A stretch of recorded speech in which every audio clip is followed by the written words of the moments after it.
A beloved TV friend, a talk radio icon, a Christian superstar, and a legend of American pop music. These are the stories of the lives we lost in February 2021.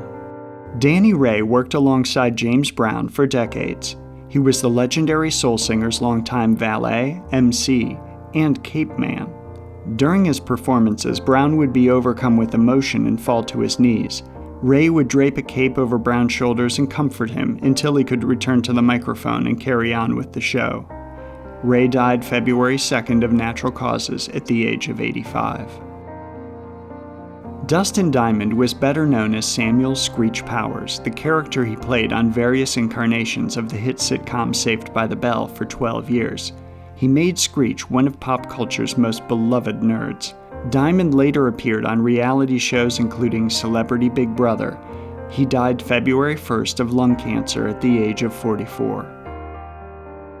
Rush Limbaugh ruled the talk radio airwaves as host of The Rush Limbaugh Show. His relentless roasting of liberal personalities and beliefs shaped the national dialogue, influencing conservative politicians and voters for decades.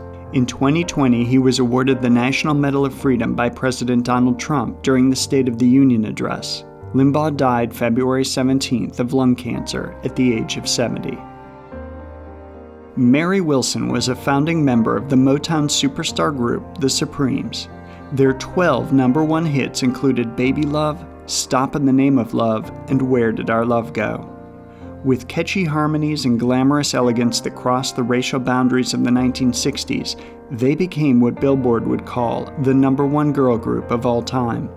I think that our music really came along at the right time socially, so it helped the world to see that black people were beautiful. And music is kind of like an ambassador. It brings people together. You know, it really does. No matter what language you speak, no matter what, music makes you happy. It's always been that way throughout the years. In the years after the Supremes broke up, Wilson had a solo career and published the best-selling memoir, Dream Girl, My Life as a Supreme.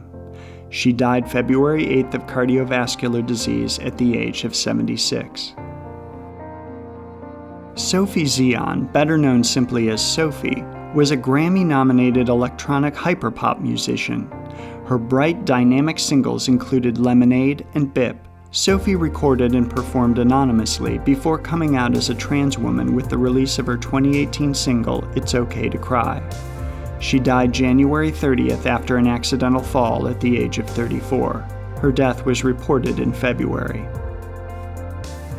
Ari Gold was a singer, songwriter, and DJ who became an icon to the LGBTQ community for proudly speaking out about being gay and Jewish. His popular dance singles include Where the Music Takes You and Love Wasn't Built in a Day. Gold worked with musicians including Diana Ross, Chaka Khan, and Cyndi Lauper, and he was a spokesmodel for Boy George's clothing line. He died February 14th of leukemia at the age of 47. Mike Henry was an actor who played Tarzan in 3 1960s films, beginning with Tarzan and the Valley of Gold. He was also known for playing Sheriff Buford T. Justice's witless son Jr. in the Smokey and the Bandit movies. Before going Hollywood, Henry was a linebacker in the NFL for the Pittsburgh Steelers and the LA Rams. He died January 8th at the age of 84. His death was reported publicly in February. Irv Cross was the first black sportscaster on national TV. He was a commentator and sports analyst for CBS Sports, and he was one of the hosts for the NFL Today when it debuted in 1975. Before his career as a sportscaster, Cross played football for the Philadelphia Eagles and the Los Angeles Rams. He died February 28th at the age of 81. Vincent Jackson was a former NFL wide receiver for the San Diego Chargers and Tampa Bay Buccaneers. He was a 3-time Pro Bowl selection in 2009, 2011, and 2012. As a college football player at the University of Northern Colorado, Jackson was the team's all-time leader in receptions and receiving yards. His death was reported February 15th. He died at the age of 38. Marty Schottenheimer was a longtime NFL head coach for the Cleveland Browns, Kansas City Chiefs, and San Diego Chargers. He was one of only 8 coaches in NFL history with more than 200 wins. Schottenheimer was known for his motivational speeches, inspiring his teams to the playoffs 13 times in his 21 seasons. He died February 8th at the age of 77. Diane Durham was the first black gymnast to win a U.S. national championship. She beat her teammate, future Olympic gold medalist Mary Lou Retton, for the 1983 senior national title. Although injury kept her from the Olympics herself, Durham remained an inspiration to the next generation of gymnasts. She died February 4th after a short illness at the age of 52. Bill Wright was the first black golfer to win a USGA title. He won the Amateur Public Links Championship in 1959, his last year as a golf and basketball star at Western Washington University. Segregation stood in the way of a major pro golfing career, but Wright continued to play and teach the sport throughout his life. He died February 19th at the age of 84. Leon Spinks became the world heavyweight boxing champion when he beat Muhammad Ali in a shocking upset in 1978. An Olympic gold medalist in 1976, Spinks had started his professional career just 1 year before he beat Ali. He later wrestled for Frontier Martial Arts Wrestling and won its title in 1992. Spinks died February 5th after a battle with cancer at 67. Johnny Pacheco was one of the originators of salsa music, first as a hit band leader himself, then as co-founder of Fania Records, which launched the careers of many popular Latino musicians. Nicknamed the Godfather of Salsa, Pacheco was honored with a Latin Grammy Lifetime Achievement Award. He died February 15th of pneumonia at the age of 85.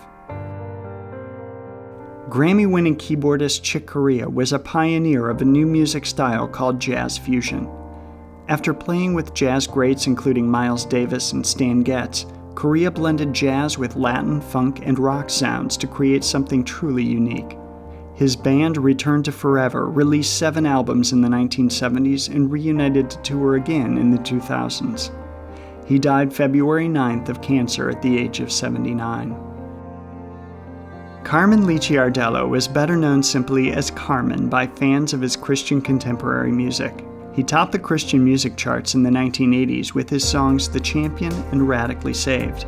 Carmen reportedly set a Christian music world record in 1994 when 71,000 fans attended his concert in Texas. He died February 16th of complications from hernia surgery at the age of 65. Millie Hughes-Fulford was the first woman to go into space as a payload specialist, the title NASA gives scientists who conduct experiments while in flight. She researched the effects of space travel on human bodies, and later she designed experiments carried into space aboard Soyuz and SpaceX Dragon spacecraft. Hughes-Fulford died February 2nd of lymphoma at the age of 75. Billy Brown starred in the Discovery Channel's reality TV show Alaskan Bush People. He was the patriarch of a large family who gave viewers a glimpse into their lives off the grid in the Alaskan wilderness. Brown and his family were featured on the hit series for 12 seasons. He died February 7th after suffering a seizure at the age of 68. Mark Morales, better known as Prince Markie Dee, was a rapper with the Fat Boys. They were among the most popular pioneers of hip-hop in the 1980s. The Fat Boys' hit singles included Jailhouse Rap, The Fat Boys Are Back, and their top 40 collaboration with the Beach Boys, Wipeout. Their raps were fun and funny, and they featured a new hip-hop innovation, beatboxing.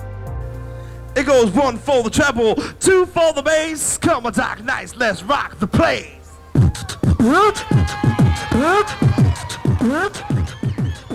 Morales later had a successful solo career as a producer and radio DJ.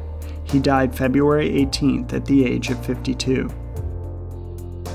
Christopher Plummer starred as Captain Georg von Trapp in the beloved classic movie musical, The Sound of Music. He appeared in more than 100 films and had notable roles on Broadway. In 2010, Plummer became the oldest actor to ever win a competitive Oscar when he won for his supporting role in Beginners at age 82. He continued to work all his life, most recently co-starring in 2019's Knives Out and The Last Full Measure. No, there's no such thing as retirement in our profession. It just doesn't exist. If you retire, I don't think retirement should exist anyway. What does it mean? To me, it means saying goodbye to life. And I think the people that I know who have retired have become sort of very nice, pleasant, comfortable vegetables. I think retirement doesn't mean necessarily going on with the business that you're in, but you must take up some cause, some other thing to do to keep young and to keep your spirits up. Plummer was the only Canadian actor to ever win the Triple Crown of acting, an Oscar, an Emmy, and a Tony. He died February 5th after an accidental fall at the age of 91.